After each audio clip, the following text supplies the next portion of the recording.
Lena Morales had seen a lot of strange places. As a travel blogger for nearly 7 years, she'd explored old churches in Romania, underground tunnels in Paris, and crumbling temples in Southeast Asia. But nothing ever stuck with her like room 607. It began like any other trip. She wanted to write about forgotten hotels in the US, the kind you drive past but never stop at. That's how she found the Winslow Hotel, built in 1919, now mostly vacant, operating just above closure. Perfect for a hidden gems of the Northeast blog post. She booked it through a sketchy site, the kind that barely worked and had outdated images. But that's what excited her. The moment she entered the lobby, something felt off.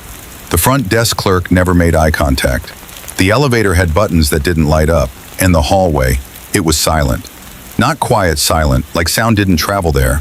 Room 607 was at the end of a long hallway, past flickering lights. The door creaked like it hadn't been opened in weeks. Inside, the room looked ordinary, except for the mirror, tall, standing across from the bed. Framed in black carved wood, vines or snakes, she couldn't tell. The glass had a slight wave like it was underwater. Her reflection looked slightly thinner, slightly more tired.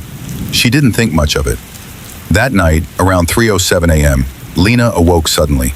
Not from a noise, from a feeling. Like something was staring directly at her. She looked around. The room was empty. But the mirror had fogged. Not fully, just enough to leave a handprint, pressed from the inside. Lena sat up, heart pounding. She got up, wiped the mirror, checked everything. Nothing there. Just her pale reflection staring back. The next day she laughed it off. Jet lag, imagination. That night, she went live on Instagram to show her audience the old hotel. She casually walked past the mirror. Dozens of viewers started commenting.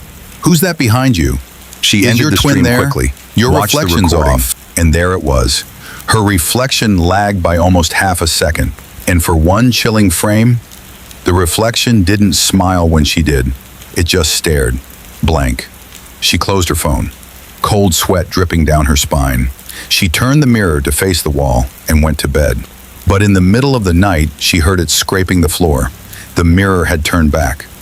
Now it faced her bed again, perfectly straight, and the glass was spotless. The next night, she tried to ignore it. She took a sleeping pill, put on white noise.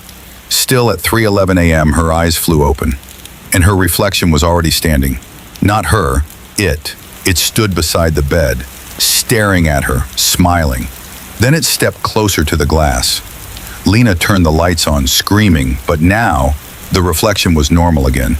She rushed downstairs, but the front desk was abandoned. No staff, no phones. It was like the building was asleep.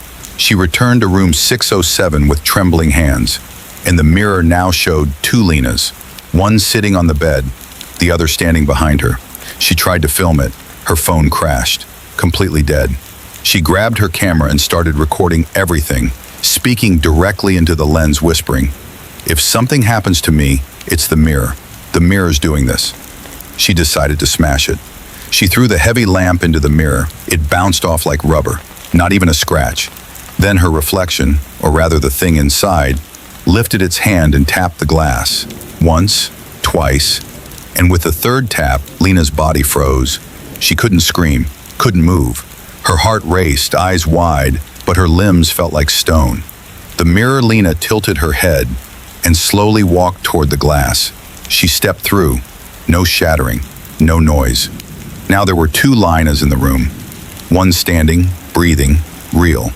The other in the mirror, screaming silently, trapped. But only one could stay. By morning, the Lena who checked out looked identical. Same hair, same voice, same face.